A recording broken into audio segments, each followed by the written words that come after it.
Hello guys, a very warm welcome to my channel Study with Khusha.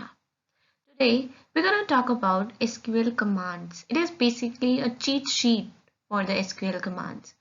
In the earlier video we talked about what is SQL and what are the basic commands used in SQL. But today we will learn more about the type of SQL languages. So without wasting any time, let's get started.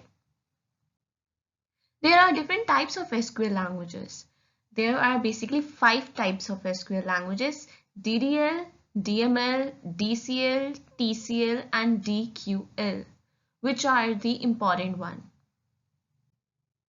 First one is Data Definition Language.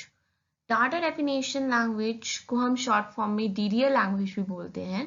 ये एक ऐसी SQL command होती है जिससे हम एक database को structure करते हैं, क्रिएट करते हैं, मॉडिफाई करते हैं, डिलीट करते हैं. डाटा को नहीं, डाटाबेस के स्ट्रक्चर को. जैसे हमने पढ़ा था हमारी एसक्यूएल जो है वो टेबुलर फॉर्म पे ही वर्क करती है. ये कमांड्स जो होती हैं are normally not used by a general user. एक जनरल यूजर इसको नहीं यूज कर सकता क्योंकि इस बारे में हमको नॉलेज होनी चाहिए कि कहाँ पे सेमीकोलन लगेगा, क्रिएट के लिए क्या कमांड यूज होगी, रीनेम के लिए क्या कमांड यूज होगी. ये सब चीजें हमें पता होनी चाहिए. तो first one is create. Create में क्या होता है? क्रिएट क्वेरी क्यों यूज की जाती है?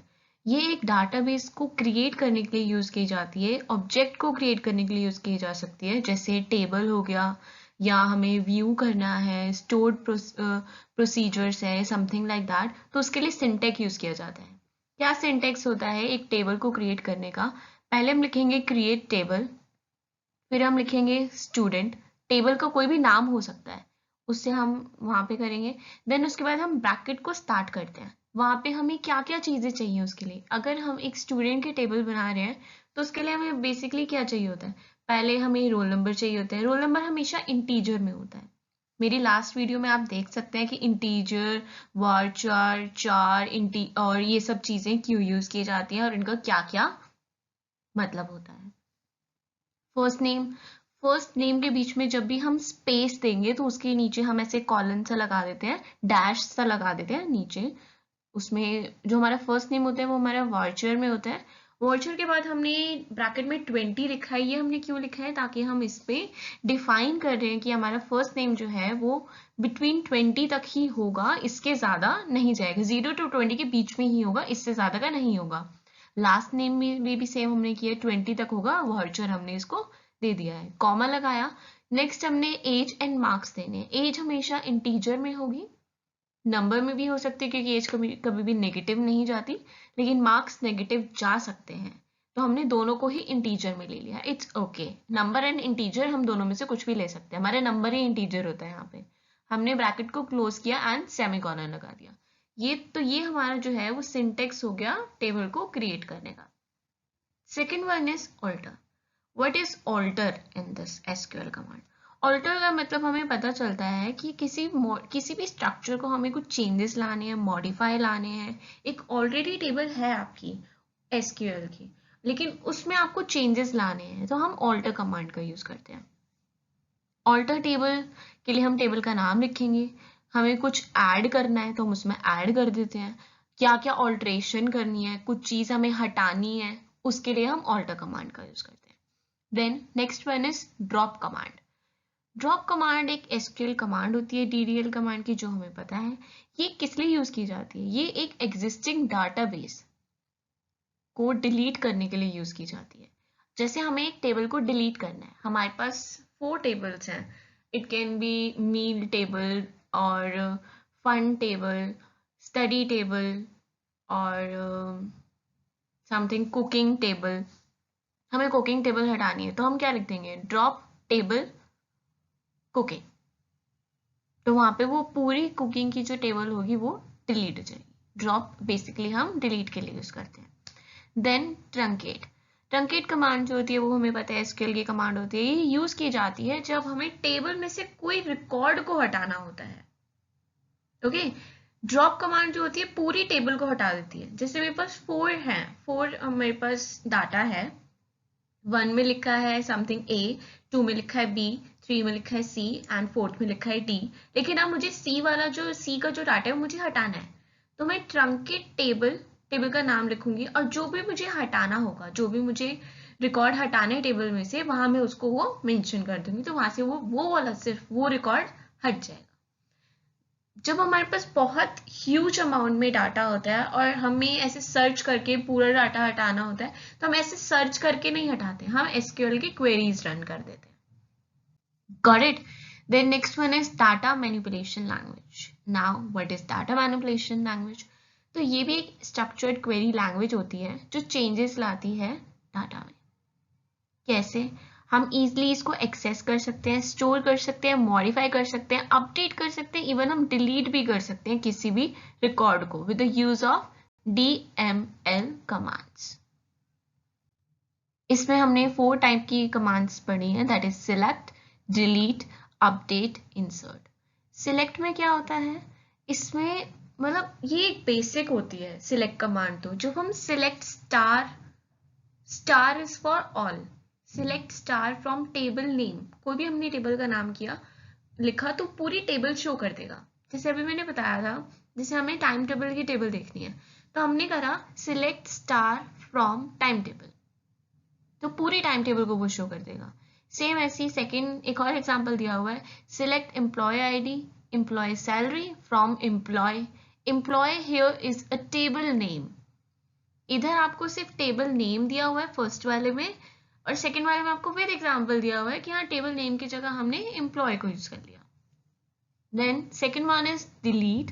डिलीट कमांड जो है, यहाँ पे वहां ड्रॉप कमांड पूरी टेबल को डिलीट कर रहा था, यहाँ डिलीट कमांड जो है वो टेबल में से रोज को डिलीट करने के लिए काम आता है। ओके, कोई भी हमें रो डिलीट करनी है तो हम डिलीट फ्रॉम टेबल का नाम लिख देंगे, मेंशन कर देंगे कौन सी रो हमें डिलीट करनी है, वो पूरी रो डिलीट हो जाएगी। Then next one is update. SQL update statement क्या होती है, इसमें हमें पता ही चल रहा है जब हमें किसी रिकॉर्ड को अपडेट करना है टेबल के। अपडेट जैसे फर्स्ट सिंटेक्स है इसका, अपडेट टेबल नेम, टेबल का कोई नाम है, कॉलम नेम भी हमने दे दिया जहां पे कंडीशंस भी हम लगा सकते हैं, where is use for conditions. ठीक है, सेकंड पिक्चर में आपको एग्जांपल दिख रहा है, हमें अपडेट क्या करना है, हमें अपडेट करना है स्टूडेंट की टेबल को, जिसमें यूजर नेम जो होगा वो बीइंग ह्यूमन है, जहां पे हमने दे दिया एक कंडीशन देती जहां पे स्टूडेंट आईडी 3 है, वहां पे वो चीज अपडेट हो जाएगी।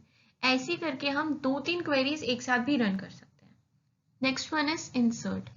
इंसर्ट से हमें पता चल रहा है जब हमें एक सिंगल या मल्टीपल रिकॉर्ड टेबल में डालना है, रेदर देन हम उस टेबल के सबसे नीचे जाएं या हम उसका असेंडिंग डिसेंडिंग देख के एंड देन पुट ऑन करें, तो इट्स नॉट ओके। हम एसक्यूएल कमांड को वहां पे यूज कर सकते हैं। हम करेंगे क्या, सिंटेक्स लगाएंगे, इंसर्ट इनटू टेबल का नाम लिखेंगे, जो हमें वैल्यूज डालनी है वो हम कॉमास में ब्रैकेट्स में डाल के पुट कर देंगे, एंड लास्ट में सेमी कॉलन जरूर लगाना है।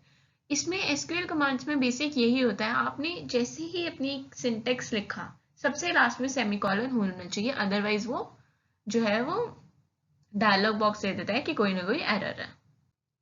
Then next one is data control language, DCL कमांड। ये यूज किया जाते हैं डाटा को, जो स्टोर डाटा होता है उसको एक्सेस देने के लिए या रिवोक करने के लिए। Basically it's a type of permission, कि आप परमिशन देते हैं कि आप डाटा पे कंट्रोल कर सकते हैं और आप परमिशन वापस ले भी लेते हैं। इसमें बेसिक क्या डिफरेंस होता है ग्रांट और रिवोक कमांड में। ग्रांट कमांड जो होती है ये आपको प्रिविलेज देती है, आपको अलाउ करती है कि यूजर को कि वो डाटाबेस ऑब्जेक्ट्स, जो भी डाटाबेस के ऑब्जेक्ट है वो उसमें चेंजेस कर सकता है, या उसके पास वो परमिशन है कि उसमें वो उसकी प्रिविलेजेस ले सकता है। Allow assigning access rights to the user, मतलब एक्सेस देती है यूजर को कि आपको अलाउ किया जाता है कि आप उसमें चेंजेस ला सकते हो। रिवोक भी एक DCL कमांड है। इसमें क्या होता है, जो परमिशन दी गई होती है एक यूजर को, ग्रांट की गई होती है, वो उसे वापस ले लेते हैं कि now it's time to revoke. जो भी एक्सेस दिए गए होते हैं यूजर को उस टाइम पे, वो उससे सारे रिमूव कर दिए जाते हैं।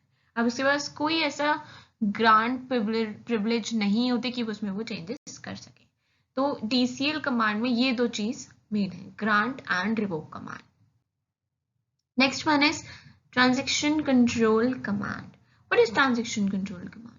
ये मेन यूज किया जाता है डाटाबेस की कंसिस्टेंसी को मेंटेन करने के लिए and for the management of transaction made by the DCL command. तो इसमें बेसिकली 3 कमांड्स होती हैं, commit, roll back and save point. तो अब देखते हैं इसमें क्या होता है। कमिट कमांड क्यों यूज करी जाती है? अगर आपको सारी कमांड्स को सेव करना है, जो भी आपने ट्रांजेक्शन करी है उसको सेव करना है, तो जैसे ही आप अपनी ट्रांजेक्शन को कंप्लीट करते हो, आप कमिट कमांड को यूज करके उस सारी कमांड्स को सेव कर सकते हो। MySQL ग्रेटर करके कमिट करके सेमीकोलन डाल दो, आपकी जो भी ऊपर आपने करी है कमांड्स वो सेव हो जाएंगी, उसमें कोई चेंजेस नहीं आएगा। Now what is rollback here? The rollback command is used to get back to the previous permanent status of the table. अगर हमें which is saved by the commit command, अगर कुछ भी कमांड सेव हो गई है लेकिन हमें उसकी पहली वाली कमांड पे जाना है तो हम रोल बैक का यूज करते हैं, MySQL rollback and semicolon. Next is save point.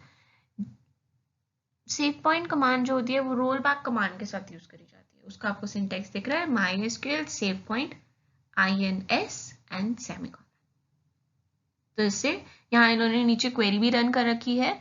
जब इन्होंने ये वाली सिंटेक्स लगाया तो नीचे लिखा है, रिजल्ट भी लिखा हुआ है, क्वेरी ओके, 0 रोज इफेक्टेड, कोई भी रो इफेक्ट नहीं हुई है। Next one is data query language which is our last language. DQL in SQL of course. DQL statement जो होता है वो यूज किया जाता है क्वेरी को परफॉर्म करने के लिए डाटा पे विद द स्कीमा ऑब्जेक्ट्स। ये कमांड जो होती है अलाउ करती है getting the data out of the database to perform operations with it. इस क्वेरी के थ्रू डाटा पुल आउट होता है डाटाबेस से और उस पर हम ऑपरेशंस परफॉर्म करते हैं। ऑपरेशंस हमने बहुत सारे पढ़े हैं, like arithmetic operation, relational operations, मेरी प्रीवियस वीडियो में है, आप वो देख सकते हो। SQL सिलेक्ट स्टेटमेंट होती है इसमें क्या होता है, सिलेक्ट के लिए मैंने बताया था ये बहुत कॉमन है, जैसे select star from student records, तो आपको स्टूडेंट रिकॉर्ड्स का पूरा डाटा वो लाके दे देगा जिसपे हम ऑपरेशंस कर सकते हैं, प्लस माइनस कर सकते हैं, इंसर्ट कर सकते हैं, डिलीट कर सकते हैं। तो basically this language command is common, मतलब ये इंपॉर्टेंट होती है। इसके बाद सारे लैंग्वेजेस इस पे वर्क करती हैं। पहला हमने सिंटेक्स देख लिया, नीचे कुछ एग्जांपल दिया हुआ है, select student ID, age, percentage, grade from employ. तो ये सिर्फ ये इंफॉर्मेशन वो जो है वो उसमें से निकाल के दे देगा। I hope this is clear. Thank you so much guys.